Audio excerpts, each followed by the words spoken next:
وقال الله تعالى في القرآن الكريم أعوذ بالله من الشيطان الرجيم بسم الله الرحمن الرحيم أطيعوا الله وأطيعوا الرسول أولي الأمر منكم صدق الله العظيم আমি আসলে হযরতের সামনে কথা কওয়ার যোগ্যতা রাখি না, আর আমি বক্তাও নই। লেখালেখি করি, লিখতে পারি, আসলে আমি সাংবাদিকও নয়, আমি আসলে সাহিত্যিক। তো এই হযরত বললেন বলার জন্য, তো আমি কিছু বিষয়ে আলোচনা করব। জিকির মুরাকাবার বিষয় তো হযরত বলতেছেন, হযরত বলবেন, এবং হযরত যা বলতেছেন সেটাই আমার বক্তব্য। আমি বলবো আজকে আনুগত্য বিষয়ে, কারণ পীর মুরিদি, গুরু শিষ্য, এইগুলা মূল বিষয়টা হচ্ছে আনুগত্য। আনুগত্য, পুরা দিনটাই আনুগত্য। আমরা যদি বলি যে কুরআন মজিদ যদি আমরা তিলাওয়াত করি, তাহলে দেখব পুরা কুরআন শরীফটাই আনুগত্যের উপর বয়ান হয়েছে। এবং ইসলামের অর্থ যদি আপনি তুলেন যে ইসলাম কাকে বলে, তাহলে ইসলামের যে সিন লাম মিম ধাতু থেকে ইসলাম এসেছে, ওইটার অর্থ উঠাইলে দেখা যায় এইটার অর্থ হয় আনুগত্যের কথা। মানে আপনি কি করবেন, নিজেকে বিকাইয়া দিবেন, নিজেকে উৎসর্গ করবেন, নিজেকে দিয়ে দেবেন, আত্মসমর্পণ করা কারো কাছে। তা আমরা লা ইলাহা ইল্লাল্লাহ বললাম, লা ইলাহা ইল্লাল্লাহ মুহাম্মাদুর রাসূলুল্লাহ বললাম, আমরা আসলে নিজেকে বিক্রি করে দিলাম কার কাছে? জান্নাতের বিনিময়ে আল্লাহর কাছে। ইসলামের মূল বিষয়টা হচ্ছে আনুগত্য। আমি আজকে আপনাদের সামনে আনুগত্য বিষয়ে কিছু কথা বলবো, কারণ আমাদের সমাজের মূল সমস্যাটা হচ্ছে আমরা সবাই দিন মানতে চাই, আমরা দিনদার হতে চাই, আমরা দিনের পথে চলতে চাই, আমরা সবাই জান্নাতে যেতে চাই, কিন্তু ক্ষুদ্র থেকে ক্ষুদ্রতম বিষয়ে আমরা আনুগত্যকে অস্বীকার করে ফেলি। আমরা যদি পরিবারের ভেতরে ঢুকি, আমরা যদি সমাজের ভেতরে ঢুকি, আপনি আপনার পরিবারের ভেতরে যান, দেখবেন বাবাকে না মানার কারণে গোটা পরিবার শেষ হয়ে গেছে। বাবা মারা যাওয়ার পরে বড় ভাইকে না মানার কারণে গোটা পরিবার শেষ হয়ে গেছে। মানে এই যে না মানা, একটা পরিবার কেন ধ্বংস হয় আপনি একটু গবেষণা করলে দেখবেন যে একটা পরিবার ধ্বংস হয় সেখানে কোনো নেতা না থাকার কারণে, কোনো আমির না থাকার কারণে, কাউকে না মানার কারণে। যদি পরিবারের সব ছেলে মেয়ে মিলে বাবাকে মেনে ফেলে, মাকে মেনে ফেলে, ভাইকে মেনে ফেলে, ছোট একটা বাচ্চাকেও মেনে ফেলে, দেখা যায় পরিবার সংঘবদ্ধ থাকে এবং ওই পরিবার কখনো ধ্বংস হয় না। আমি মাঝে মধ্যে বিভিন্ন জায়গায় বলি যে আমরা বাংলাদেশে এসেছে 700 বছরের ইতিহাস। 700 বছরের ইতিহাস আমাদের চোখের সামনে আছে, কারণ আমাদের কাছে লিখিত আছে। তো 700 বছরের ইতিহাসের মধ্যে আমাদের পরিবার মাত্র একবার গরিব হয়েছে। মানে আমার পদ্মাদা সিদ্দিক আলী সাহেব, সৈয়দ সিদ্দিক আলী রহমতুল্লাহ আলাইহি, বাবা মারা গেছিলেন তার বাপের হাতে। ওই মারা যাওয়ার কারণে উনি তার সারা সম্পত্তি লস করছিলেন, কারণ বাপের হাতে মারা গেছেন ছেলে, তাই তো ফারাইজা আইনে পান না। কিন্তু দেখা গেছে যে ঠিক তার সময় সিদ্দিক আলী সাহেব, আমার আব্বার জীবনীতে আমি এটা লিখছি যে সিদ্দিক আলী সাহেব তার সময়ই তার 6 ছেলেকে নিয়ে ওই সম্পত্তিকে আবার খরিদ করে ফেলছেন। ওই দিন তার সন্তানরা তার কথা শুনছে, মাঠে ঘাটে কাজ করছে, ব্যবসা বাণিজ্য করছে, এক নেতৃত্বে চলছে। এরপরে আমার দাদাদের পরে আমার বাপ চাচা 3 মাদ্রি 6 ভাই তারা, কিন্তু এত ঐক্যবদ্ধ, আপনি আমার বাড়ির ভিতরে না ঢুকলে বাইরে থেকে পৃথিবীর কেউ বুঝবে না যে এরা 3 মাদ্রি 6 ভাই এবং তাদের আওলাদ আমরা। এই জন্য আমাদের সাথে কেউ পারেও না। আমি একটা এক্সাম্পলের জন্য বলতেছি যে আপনি আনুগত্যের গুরুত্ব বোঝানোর জন্য। আমার বাবারা যখন মারা যাচ্ছেন ধারাবাহিকভাবে, আমার চাচা আমার সবাইকে ডাক্কা বললেন যে আমার বাবার কথা বললেন, সে তো মারা গেছে, এখন পরিবারের কার কোথায় চলবে, বড় আছে ছোট আছে। বললেন সে যেহেতু সবসময় দেশে থাকে, তাহলে তোমরা মবনুর কোথায় চলবে। এখনো আমার একবারে চাচাতো ভাই বড় যে ল কলেজের প্রিন্সিপাল আছেন, একজন আছেন ডাক্তার, ওনারা সবাই কিন্তু বাড়ির সিদ্ধান্তের ব্যাপারে আমার কথার বাইরে যায় না। এই যে মানার কারণে আমরা এখনো টিকে আছি। আমি আমার পরিবারের কথা বললাম। আনুগত্য পারিবারিক জীবনে খুবই জরুরি, সামাজিক জীবনে খুবই জরুরি, রাষ্ট্রীয় জীবনে খুবই জরুরি। এই আনুগত্য ছিল। হযরত মুহাম্মদ সাল্লাল্লাহু আলাইহি সাল্লাম যখন দ্বীনের কাজ শুরু করলেন, সাহাবায়ে কেরামের মধ্যে যে আনুগত্য ছিল, দেখেন কি ধরনের আনুগত্য ছিল। যে একটা কালা হাবশি মেয়ে, হাবশি লোক বিয়ে করতে পারতেছে না, রাসূল সাল্লাল্লাহু আলাইহি ওয়াসাল্লামের সামনে আইসা কাঁদতেছেন। রাসূল সাল্লাল্লাহু আলাইহি ওয়াসাল্লাম বললেন, এই মদিনার সবচেয়ে ধনী এবং সুন্দরী নারীর জন্য বিয়ের প্রস্তাব পাঠাইয়া দিলেন। ওই লোক শূন্য বলল, না আমায় আমার মেয়ে দেব না। মেয়ে করতে বললো যে তুমি কার কথা অমান্য করতেছো বাবা, রাসূল সাল্লাল্লাহু আলাইহি ওয়াসাল্লাম পাঠাইছেন, আমি তো রাজি। সাথে সাথে উনি রাসূল সাল্লাল্লাহু আলাইহি সাল্লামের কাছে বাবা আসলেন, আচ্ছা মাপ চাইলেন, বললেন আমার মেয়ে আমি বিয়ে দেব। এখন টাকা পাইবেন কই, মহারানা সাব্যস্ত করছেন, টাকা পাইবেন কই। তার বন্ধু বান্ধবরা টাকা দিলেন, বাকি সাহাবীরা টাকা দিলেন চাঁদা কইরা। ওই চাঁদা টাকা নিয়ে উনি গেছেন বিয়ের সামানা কিনতে। মহরের টাকা বাদে কিছু টাকা এক্সট্রা দিলেন বিয়ের সামানা কিনতে। ওই টাকা নিয়ে যখন দরজায় ঢুকছেন দোকানের, তখন একজন বলছে হাইয়া আলাল জিহাদ। উনি বাজারে আর কিছুই খরিদ করেন নাই, জেহাদের সামানা খরিদ করে উনি ঘরের দরজায় এসে বলতেছেন যে আমি চলে যাচ্ছি জেহাদের মাঠে, রাসূল সাল্লাল্লাহু আলাইহি সাল্লাম ডাক দিয়েছেন। বউ বলতেছেন ঘরে আসো। উনি বলতেছেন না, আমি ঘরে আসলে যদি তোমাকে দেখি, আমি শুনছি তুমি সুন্দরী, দেখে যদি ভিতরে মহব্বত চলে আসে, তাহলে রাসূল থেকে বেশি মহব্বত তোমার জন্য হয়ে গেল। উনি চলে গেছেন জিহাদের মাঠে। এগুলো সব আপনাদের জানা ঘটনা।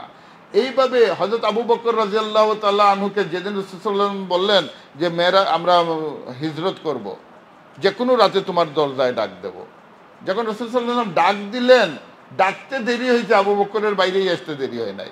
রাসূল সাল্লাল্লাহু আলাইহি ওয়াসাল্লাম জিজ্ঞেস করলেন যে তুমি এত তাড়াতাড়ি? বললেন আপনি যেদিন বলছিলেন এরপরে একদিনও ঘুমাইনি, প্রতিদিন রাত অপেক্ষায় থাকো যে কখন ডাকবেন। এই ধরনের আনুগত্য, আরো এই ধরনের অসংখ্য ঘটনা আছে। এই ধরনের আনুগত্য সাহাবায়ে কেরামের ভেতরে ছিল দেখি গোটা বিশ্বকে তারা জয় করেছেন। হযরত হাসান বসরি রাদিয়াল্লাহু তাআলা আনহু যখন হাদিস বর্ণনা করতেন, তখন তিনি ডাইরেক্ট হাদিস বর্ণনা করতেন। একদিন একজন প্রশ্ন করলো যে ও হাসান বসরি, তুমি এইভাবে ডাইরেক্ট হাদিস বর্ণনা করতেছো, তুমি কি তাবেঈ নাকি? উনি বললেন জি হ্যাঁ, আমি আফগানিস্তানের মাঠে 70 জন সাহাবীর সাথে যুদ্ধের ময়দানে ছিলাম। দেখেন আফগানিস্তানে আমি সাহাবায়ে কেরামের কবর নিজে দেখেছি, আমি নিজে যখন গিয়েছি।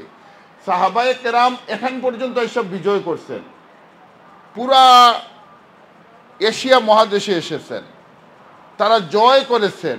কিসের ভিত্তিতে? তাদের আনুগত্যের ভিত্তিতে। তারা আল্লাহর প্রতি আনুগত্য দিয়েছিলেন, রাসূলের প্রতি আনুগত্য দিয়েছিলেন, এবং তারা তাদের আমিরের প্রতি আনুগত্য ছিল। যখন যাকে সেনাপতি বানাইয়া দেওয়া হয়েছে, তখন তাকেই তারা আনুগত্য দিয়েছেন। আপনারা তো জানেন ওমর রাদিয়াল্লাহু তাআলা আনহুর সময়ে খালিদ বিন ওয়ালিদকে বাদ দিয়ে আরেকজনকে দেওয়া হয়েছিল আমির বানাই, এই সেনাপতি বানিয়ে। কিন্তু সেখানে খালিদ বিন ওয়ালিদ উনির অধীনে গিয়ে যুদ্ধ করেছেন। ইসলামের সবচেয়ে গুরুত্বপূর্ণ বিষয়টা হচ্ছে যে আপনাকে অবশ্যই আপনার যিনি পীর সাহেব, পীর সাহেব মানে আপনার আমির, পীর সাহেব মানে আপনার গুরু, আপনি পীর সাহেবকে মানতে হইব। আনুগত্যটা কিভাবে হইতে হবে? যে আপনি মনে করতে হবে যে আপনি বিক্রি হয়ে গেছেন তার কাছে। নতুবা আপনি দেখেন, আপনি যদি তাকে না মানেন, হয়তো শরীয়তের কোনো বিধান অমান্য হবে না, কিন্তু তাসাউফের লাইনে যে বরকত পাওয়ার কথা ছিল, যে নূর পাওয়ার কথা ছিল, আপনি এটা লাভ করতে পারবেন না এবং আপনি সফল হতে পারবেন না। মুজাদ্দিদ আলফে সানি রহমতুল্লাহ আলাইহি লেখছেন যে কেউ যদি তাসাউফের লাইনে যায় না, তাহলে তার একটা ক্ষতি হইল, কিন্তু এত মারাত্মক ক্ষতি হইল না। কিন্তু কেউ যাওয়ার পরে যদি এইখানে বঙ্গ করে আইন, তাহলে সে ধ্বংস হয়ে যাবে।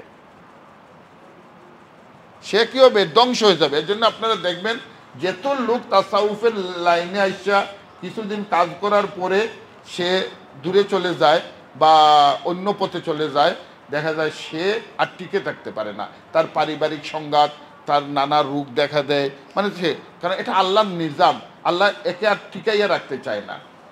আর যে মানুষ পীরের বিরুদ্ধে কথা বলে, নিজের পীরের বিরুদ্ধে, পীরের সমালোচনা করে, পীরকে বাঁকা চুকে দেখে, সে কখনো মারিফত লাভ করতে পারে না।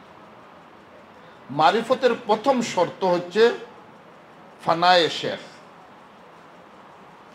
ফানায়ে শেখ, অন্তরের ভেতরে শেখের প্রতি মহব্বত থাকতে হবে। মহব্বত কি রকম? শুধু খাজুর খাওয়ার সময় মহব্বত? একজন আপনার কাছে বলল, তার বিরুদ্ধে একটা আইব বলল, আপনি এটাকে বদগুমান করে ফেললেন, এটা মহব্বতের লক্ষণ না। মহব্বতের লক্ষণ হচ্ছে যে আমার পীর, এই যে লাইলিকে বলছিল, মজনুকে বলছিল, এই মিয়া তুমি একটা কালা মেয়ের জন্য পাগল হয়ে গেছো, হ্যাঁ, একটা কালো মেয়ের জন্য তুমি পাগল হয়ে গেছো, তুমি এত সুন্দর মানুষ এবং তুমি বাদশাহ ছেলে। মজনু বলছিল, আমার চুপ খুললে দেখ, আমার চুপ খুললে দেখ, তোর চোখে দেখলে হবে না। তা আমি যে মুরিদ হইলাম, তার চোখটা এমন হতে হবে যে অন্য যা দেখে আপনি এটা দেখলে হবে না। আপনি দেখতে হবে প্রেমের দৃষ্টিতে। কথাটা বুঝছেন? প্রেমের দৃষ্টিতে দেখতে হবে। এই জন্য আমাদের সর্বপ্রথম কাজ হচ্ছে যে আমরা কি করব? আনুগত্য করব। আমরা যে জিনিসটা হচ্ছে, আমরা একটা সংগঠিত হয়েছি না? একজন পীরের কাছে আমরা বায়াত দিয়েছি, এর মানে কি? আমরা এক পরিবারের সদস্য হয়ে গেছি, আমরা একই পরিবারের সদস্য। আমাদের চিন্তা, আমাদের চেতনা, আমাদের লক্ষ্য, আমাদের ডেস্টিনি, আমাদের মঞ্জিল সব একটাই। তো আমাদের উদ্দেশ্য কি? আল্লাহকে পাওয়া। আমাদের উদ্দেশ্য কি? আল্লাহকে পাওয়া, আল্লাহকে দেখা। ওই যে আমি মাঝে মধ্যে বলি, আপনাদের এখানে বলি না, মাঝে মধ্যে আমি আমার, যে তুমি আল্লাহকে দেখলে না, এবাদত কি করো? কার এবাদত করো? তুমি মেয়ে বিয়ে দিবা, ছেলে বিয়ে দিবা, তুমি বর দেখলাই না, আর তুমি বললে আমান্তু বিল্লাহ। আমান্তু বিল্লাহ কার উপর ঈমান আনলা? তাকে তো দেখলাই না। তাহলে আল্লাহকে দেখতে হইব, দেখতে হইব। এখন দেখার চেষ্টা, আমরা তো ভালো কোণে দেখার জন্য চেষ্টা করি, বর দেখার জন্য চেষ্টা করি, ভালো ব্যবসা করতে হলে দেখার জন্য চেষ্টা করি, জমিন খরিদ করতে দেখতে চেষ্টা করি। আল্লাহকে দেখার চেষ্টা না করলে কেমনি আপনি আল্লাহকে দেখবেন? আমরা কয়বার চেষ্টা করছি আল্লাহকে দেখার জন্য? আপনি দেখেন না চেষ্টা করে। খালিস নিয়তে যদি আল্লাহকে দেখার চেষ্টা কেউ করে, সে আল্লাহকে দেখবে। ওখানে আল্লাহকে দেখবে, আল্লাহর মতোই দেখবে। আল্লাহ যেমন নূর, তখন তেমনি সে নূরের মাধ্যমেই দেখবে। কারণ দৃষ্টি দিয়ে আমার চোখ দিয়ে আমি কি দেখি? শরীর দেখি।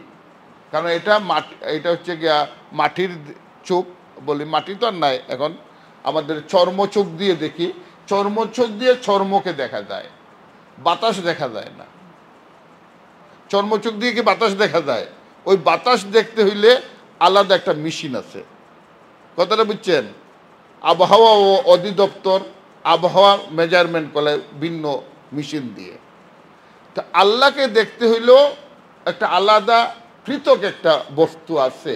ওই বস্তু অর্জন করতে পারলেই তো আপনি দেখতে পাবেন, নতুবা দেখতে পাবেন না। আর ওই বস্তু অর্জন হবে না ততক্ষণ পর্যন্ত যতক্ষণ পর্যন্ত আপনি যার কাছে বায়াত হয়েছেন আল্লাহকে দেখার জন্য তাকে পূর্ণাঙ্গ অন্তর দিয়ে ভালোবাসেন না। কারণ আপনার যে ভালোবাসা যে জিনিসটা, ওইটা একটা ডাইস আছে, ডাইস, এটাকে ফর্মা বলে। ওই আপনি ইট যে বানায়, এটাকে কি বলে, ফর্মা। ওই ফর্মা বানাইয়া ওইটার মধ্যে মাটি রাখে, এরপরে জাল দিয়ে ইট বানায়। এখন ওইটার মধ্যে যদি আপনি ডিম, ময়দা, আটা ওইগুলা রাখা কুকারের ভিতরে ঢুকান তো ওইটা কেক হয়ে যাবে। ওইটার ভিতরে যদি আপনি পানি দিয়ে ফ্রিজের ভিতরে রাখেন বরফ হয়ে যাবে, কিন্তু একই ডিজাইনে হবে। তেমনিভাবে আপনি যদি আপনার অন্তরকে প্রেমের জায়গায় নিয়ে মুর্শিদের প্রেম দিয়ে আপনি একটা ডাইস বানাইতে পারেন, এরপরে এটার মধ্যে রসুলকে বসান, রসুল প্রেম হবে, আল্লাহকে বসান, আল্লাহ প্রেম হবে। কিন্তু প্রথমে একটা ডাইস বানাতে হবে। ওই ডাইস আপনি তো আল্লাহ দেখেন নাই, তাহলে ডাইসটা কেমনে বানাইবেন? তখন মুর্শিদকে দিয়ে ওই ডাইস বানাইতে হয়। ওটাকে বলে ফানায়ে শায়েখ।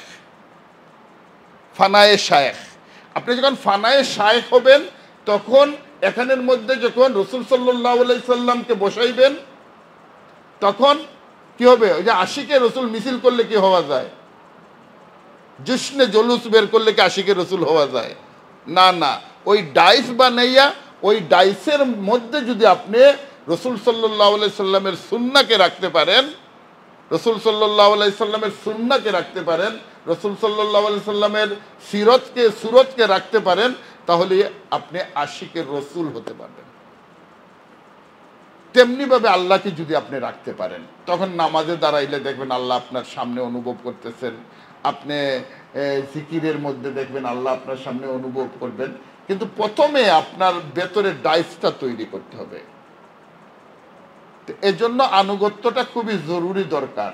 আনুগত্যের ব্যাপারে যেটা রসুল সাল্লাল্লাহু আলাইহি সাল্লামের উপরে আনুগত্য মানুষ কেন করতে পারে না, এটা আমাকে জানতে হবে। আমরা আনুগত্য করতে পারি না বিভিন্ন কারণে। প্রথম কারণ হইল যে আমরা নিজেরা হয়তো লুবি, হয়তো আমাদের অনেক বিষয় আছে আমার সাথে তার মতের মিলে নাই, অথবা আমি একটা মত দিছি তিনি আমার মত রাখেন নাই, কথাটা বুঝছেন? অথবা আমাকে অন্য মানুষ বলছে, তার বিরুদ্ধে কিছু অভিযোগ করছে, ওইসব অভিযোগের কারণে ওয়াসওয়াসার মধ্যে পড়ে গেছি আমি। এই ধরনের বিভিন্ন কারণে আমাদের আনুগত্যের মধ্যে ঘাটতি আসে এবং দেখা যায় অনেক সময় ফিতনা তৈরি হয়। আনুগত্যের যে বিপরীত যে শব্দটা হচ্ছে, এটা হলে যেটা আপনি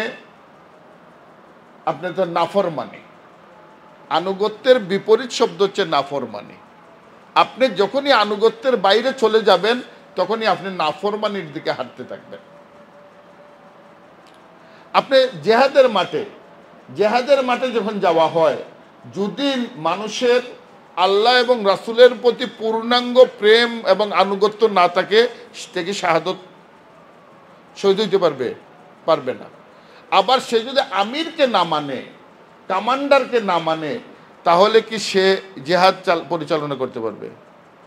এজন্য আমাদের মূল কাজটা হচ্ছে আমরা মূলত দায়ীল আল্লাহ, আমরা দ্বীনের পথে মানুষকে দাওয়াত দেব। আমাদের মূল কাজ হচ্ছে আমরা উম্মতকে দ্বীনের পথে নিয়ে আসব। এখন উম্মতকে দ্বীনের পথে নিয়ে আসার জন্য আমাদের সর্বপ্রথম যে কাজ হচ্ছে আমরা দ্বীনদার হব এবং দ্বীনকে বুঝবো। এখন মনে করেন আমরা যদি এক ভাই আরেক ভাইয়ের বিরুদ্ধে সমালোচনা করি, এক ভাই আরেক ভাইকে দুষ্ত্রুটি খুঁজি, তাহলে আমাদের মধ্যে বিশৃঙ্খলা তৈরি হবে। এটা উম্মতের মধ্যে, গোটা উম্মতের মধ্যে এই বিশৃঙ্খলা বর্তমানে চলতেছে। আমরা বদগুমান করি, আমরা অনেক মানুষকে বদগুমান করি, মনে করেন আন্তাজে, আমি জানিও না, মনে করি উনি বোধহয় বিশাল কিছু করে ফেলতেছে। অনেক মানুষ দেখা গেছে, এই একটু আগে এখানে আমাদের মৌলানা মুজিবুর রহমান সাহেব এসেছেন, আমরা কথা বলতেছিলাম যে উনি এই দেশের উলামায়ে কেরামকে জেল থেকে বের করার জন্য নিঃস্বার্থভাবে যে কর্ম করেছেন এটা আমরা সাক্ষী অনেকেই, কিন্তু দেখা গেল বাইরে অনেক মানুষ তার উপর বদগুমান করে। তো বদগুমান কি করে? মানুষের ইমানকে নষ্ট করে। বদগুমান মানুষের ইমানকে নষ্ট করে। এজন্য কোনো মানুষের কোনো জিনিস তাহকিক না করে আপনি তার উপর কোনো শব্দ ব্যবহার করবেন না। যারা মাদ্রাসার ছাত্র তারা জানেন জুমলায়ে খবরিয়া সত্য হইতে পারে, মিথ্যা হইতে পারে। জুমলায়ে খবরিয়া সত্য হইতে পারে। এখন আপনি যে একটা খবর শুনলেন, ফেসবুকে শুনলেন বা পত্রিকায় দেখলেন, আপনি কি তাহকিক করেছেন যে এই খবরটা সত্য না মিথ্যা? যদি তাহকিক না করে থাকেন, আপনি যদি নিজে তাহকিক না করে থাকেন আর আপনি এটা প্রচার করেন, তাহলে এটার জন্য কিয়ামতের মাঠে আপনাকে শাস্তি পাইতে হবে, শাস্তি পাইতে হবে। এজন্য আনুগত্য যখন তাকে, তখন কি হয়, আমরা হয়তো আমরা মুর্শিদকে জিজ্ঞেস করব যে এই বিষয়টা কি।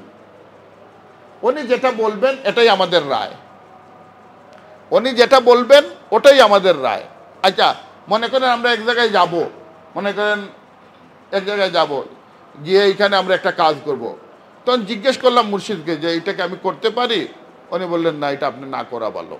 আপনি দেখতেছেন লাভ, আপনি সরাসরি দেখতেছেন লাভ, কিন্তু উনি না কইরা দিছেন। আপনার উচিত এটা সাইরা দেওয়া, করলেই আপনি উপকৃত হবেন। ওই আমি আজকে বলতেছিলাম এক ঘটনা। আমার ছেলে, আমাদের একটা সংগঠন ছিল বাচ্চাদের, এটা হচ্ছে শৈলী একটা সংগঠন। তো আমার এটার ধারাবাহিকতায় আমার ছেলে হইল সভাপতি একবার। তো আমরা এক জায়গায় গেছি, রাত্রে হয়ে গেছে। এখন আমরা আলোচনা করতেছি যে আমরা কি রাত্রে হবিগঞ্জে গেছি, তো ওইটা হবিগঞ্জ থেকে সিলেট আসবো না তাকবো। আমরা বেশ কিছু মানুষ আসবো না তাকবো। এখন আসবো না তাকবো সিদ্ধান্ত নিতে পারতেছি না, গড়ি হয়ে গেছে রাত্রে 1টা। এখন যদি আমরা এখান থেকে গ্রাম থেকে 8টা রাস্তায় আসি, গাড়ি না পাই, তাহলে সারা রাত্রে রাস্তায় দাঁড়িয়ে থাকতে হবে। এজন্য আমরা হেজিটেশনে ভুগতেছি। ওই সময় আমার মাথায় হঠাৎ আসলো যে আমাদের তো একজন আমির আছে এখানে, ওই আমার ছেলে তো সভাপতি। আমি বললাম যে বাবা তুমি তো হইলে এটার আমির, আজকের আমির তুমি ফয়সালা দাও। বাবা আমি কি বলবো, যে তো দেখা দেখা লাগিয়ে গেছে যে যেখানে মুরব্বী অনেক আছে এর মধ্যে তারে আমরা আমিরে ফয়সল বানাইয়া ফেলছি, যেহেতু সে সংগঠনের সভাপতি। তখন সে অনেক জিজ্ঞাসা করে বলছে চলেন আমরা চলে যাই। ছোটো মানুষ তো ভাবছে এখানে থাকতে লাভ নাই, চলে যাই। ও আমি বললাম যে আমির সাহেব যখন রায় দিছে চলো আমরা চলিয়া যাই। ও হাঁটতে শুরু করলাম। হাঁটতে আমরা এই হবিগঞ্জের এখানে শাইস্তাগঞ্জের এখানে এসে দেখে একটা গাড়ি দাঁড়াইয়া রয়েছে, খালি গাড়ি, গাড়ির ভিতরে কোনো প্যাসেঞ্জার নাই। তারা প্যাসেঞ্জার পাইলে সিলেট চলে যাবে। কথাটা বুঝছেন? পুরা গাড়িটাই খালি, তারা প্যাসেঞ্জার পাইলে সিলেট চলে যাবে। আমরা সবাই উঠলাম, গাড়ি ভরে গেছে, তারা নিয়ে চলে যাইছে সিলেটে। তো ওই যে আমিরে ফয়সলের ফয়সালা মানার কারণে আল্লাহ মদত পাঠাইয়া দিছে। রাত্রে 2টার সময় গাড়ি পাওয়ার কথা না, এখানে আল্লাহ পাক কি করছে, মদত পাঠাইয়া দিছে। এই ধরনের অসংখ্য ঘটনা রয়েছে পৃথিবীতে। এজন্য আমরা যে কোনো ফয়সালা নেওয়ার আগে আমাদের উচিত আমাদের মুর্শিদের কাছে জিজ্ঞাসা করা যে আমি এই কাজ করব, আমার মেয়ে বিয়ে দিয়ে দেবো, আমার ছেলেকে বিয়ে করাবো, আমার মনে করেন একটা লেনদেন করব। এই সব ক্ষেত্রে আপনার উচিত হচ্ছে আপনার মুর্শিদকে জিজ্ঞাসা করা যে আমি এটা করবো কি না। মানে একটু উড়াতাড়া না করে একটু পরামর্শ করা। হয়তো 2 দিন 4 দিন যাবে পরামর্শের ভেতরে, তাহলে দেখবেন আল্লাহ। আমার নিজের জীবনে অনেক ঘটনা আছে। আমি হজরতকে ফোন করছি যে হজরত আমি এটা করবো কিনা। উনি বলছেন আপনি ফকির মানুষ, দরকার নাই এইগুলা। আমি এটা করি নাই, আলহামদুলিল্লাহ অনেক ফায়দা হয়েছে। কথাটা বুঝতে পারছি? এজন্য আপনার আনুগত্যটা খুবই জরুরি। আরেকটা জিনিস খেয়াল রাখবেন, আপনার মুর্শিদের বা আপনার উস্তাদের বাচ্চা সন্তান তাদেরকে সম্মান করতে হবে। এটাও আনুগত্যের একটা পার্ট। কথাটা বুঝছেন? এটা আনুগত্যের একটা পার্ট। আমরা যে তরিকায় পিরাকি শিখছি, ওই তরিকায় তো মুর্শিদের ছেলের সামনেও চেয়ারে বসা যাবে না। কথাটা বুঝছেন? যদিও আমাদের উলামায়ে কেরামের এইখানে এই ধরনের নাই, কিন্তু চিশতিয়া তরিকার যে মেন স্ট্রাকচার যেটা, ওইটাই মুর্শিদের ছেলে পেলে আত্মীয় স্বজনের সামনেও চেয়ারে বসা যায় না। কথাটা বুঝছেন? তো এটার মধ্যে বরকত কি আছে দেখেন। কারণ আপনার তো মূল টার্গেট হচ্ছে মুর্শিদের মন জয় করা, মুর্শিদের মন জয় করা। এখন আপনি যদি তার বাচ্চার সমালোচনা করেন, তার বাচ্চাকে গালি দেন, আমি তো ওই দিন এক বক্তব্য বললাম, আমার ফেসবুকে এটা আছে, আমার একটা বক্তব্য, যে মৌলানা মওদুদীর নাম শুনছেন তো, যদি কিয়ামতের মাঠে রসুল করিম সাল্লাল্লাহু আলাইহি সাল্লাম দাঁড়িয়ে বলেন, ও মৌলানা বা মওদুদী সাহেব, আমি 2 মেয়ে বিয়ে দিলাম উসমানের কাছে, তাকে বিশ্বাস করলাম, তাকে আমানতদার মনে করলাম, আমানতদার মনে না করলে কেউ তার মেয়ে বিয়ে দিয়ে দিবে? হ্যাঁ, আমি একটা নয় 2টা মেয়ে আমার বিয়ে দিলাম, আমি আমানতদার মনে করলাম, আর তুমি 1400-1500 বছর বাদে গিয়ে বলতেছো যে উসমান আমানতের খেয়ানতকারী। আর কিছু লাগবে না, জাহান্নামে যাওয়ার জন্য একটা প্রশ্নই যথেষ্ট। সত্য না মিথ্যা? হ্যাঁ, একটা প্রশ্নই। রসুল করিম সাল্লাল্লাহু আলাইহি সাল্লাম যদি বলেন যে আমি আমার 2 মেয়ে বিয়ে দিলাম আমানতদার মনে করে, আর তুমি 1500 বছর বাদে গিয়ে বলে আমানতের খেয়ানতকারী, তাহলে দেখেন এই যে আমি এটা কথাটা কেন বলতেছি, যে মেয়ের জামাই উনি রসুল সাল্লাল্লাহু আলাইহি সাল্লামের, রসুল সাল্লাল্লাহু কষ্ট লাগবে না? হ্যাঁ, আপনি কার উপর কথা বলতেছেন সাহেব? তো আমারও এইটা, আমরা তো পীর মুরিদি যেটা করি, এটা তো আসলে রসুল সাল্লাল্লাহু আলাইহি সাল্লামেরই একটা স্ট্রাকচারকে চর্চা করি। এর জন্য আমরা এটা খেয়াল রাখবো যে আমরা সমালোচনায় বসবো না। এটা হাদিসেও আছে, আপনাদেরকে আমি অনেক রেফারেন্স দিতে পারবো, এখানে আমার কাছে এগুলা নোট করাও আছে, যে আমরা কোনো সমালোচনায় বসবো না, আমরা এটাকে এড়িয়ে যাব। এটা একটা হাদিস আছে বুখারী এবং মুসলিমে, যে রাসূল সাল্লাল্লাহু আলাইহি সাল্লামকে একদিন জিজ্ঞেস করা হয়েছে যে আমির যদি মানে কোনো নাফরমানি কাজও করে আমার কি তাকে মানতে হবে? রাসূল সাল্লাল্লাহু আলাইহি সাল্লাম বললেন, তুমি কথা বলো না, তাকে আল্লাহর উপর তুমি তোমার দায়িত্ব আদায় করো, তোমার আনুগত্যটা তুমি পুরো দাও, আর এটা আল্লাহর উপর সাইরা দাও, আল্লাহ তার বিচার করবে। কথাটা বুঝেন না? এখন আমার এইখানে যদি এমন কিছু ঘটে, যে গোটা আমি দেখছি, কিন্তু আমি বলার কারণে বিশৃঙ্খলা তৈরি হবে, আরো মানুষের ঈমান যাবে, একটা ছোট্ট ঘটনার কারণে দেখা যাবে পুরা জিনিস তছনছ হয়ে গেছে। এজন্য আমি এটা আল্লাহর হাওলা করে আমার এখলাসকে আমি ধরে রাখবো, আমার এখলাসকে। কারণ আমার কাজ হচ্ছে দেওয়া। ওই যে একদিন একটা ঘটনা, এগুলো হচ্ছে মিথ, বুঝছেন? একজন লোক বলতেছে যে আল্লাহ বলতেছেন একজন লোককে যে তুই যে সারা জীবন নমাজ পড়ছ, তোর একক নমাজও কবুল হয় নাই। তো ওই লোক বলতেছে, তাসাউফের লোক বলছে, আমারও সমস্যা নাই, আমি সারা জীবন নমাজ পড়ছি, একক তো কবুল হয় না, তো আমার কি হয়েছে? আমি তো সারা জীবনের নমাজ তো আপনি দেখছেন, আপনার চোখের সামনে দেখছে, আপনার দৃষ্টি আমার দিকে ছিল দেখি তো বুঝছেন একক তো কবুল হয় নাই। এটাই আমার জন্য যথেষ্ট, এটাই আমার জন্য যথেষ্ট। আমার কবুল হয় নাই কি কবুল হয়েছে এটা তো আমার জন্য, আপনি যে আমার দিকে দৃষ্টি রেখেছেন এটাই আমার জন্য যথেষ্ট। এটা হচ্ছে তাসাউফ, এটা হলো প্রেম। যে আপনি আমাকে কি দিলেন না দিলেন এটা বিষয় না, বিষয় হইল আমি আপনাকে দিতে পারছি কিনা। আল্লাহ আমাকে জাহান্নামে দেবে না জান্নাতে দেবে, এটা তো আল্লাহর বিষয়, এটা নিয়ে আমারও তো মাথা বিষয়। কথাটা বুঝাইতে পারতেছে যে আল্লাহ উনি এইখানের আমিরে ফয়সাল, কথাটা বুঝছেন? উনি যদি জাহান্নামেই দেয় আমি তো কিছু করতে পারবো না, জান্নাতে দিলেও কিছু করতে পারবো না। উনি যদি আবু জেহেলকেও জান্নাতে দিয়ে দেয় আমি কি কথা বলতে পারবো যে আবু জেহেলকে কেন জান্নাতে দিলেন? এটাকে আমার বলার কোনো অধিকার থাকবে এখানে? এটা তো আমার কোনো পাওয়ারই থাকবে না। এই জন্য আমার কাজ আমি করে যাব, আমার কাজ আমি করে যাব, উনির কাজ উনি করবেন। তাহলে আমার দিলের ভিতরে এখলাস আসবে, নতুবা এখলাস আসবে না। কারণ বাঁকা মন সবসময় মানুষের ত্রুটি খুঁজে বেড়ায়। দেখেন আমি মাঝে মধ্যে বিভিন্ন জায়গায়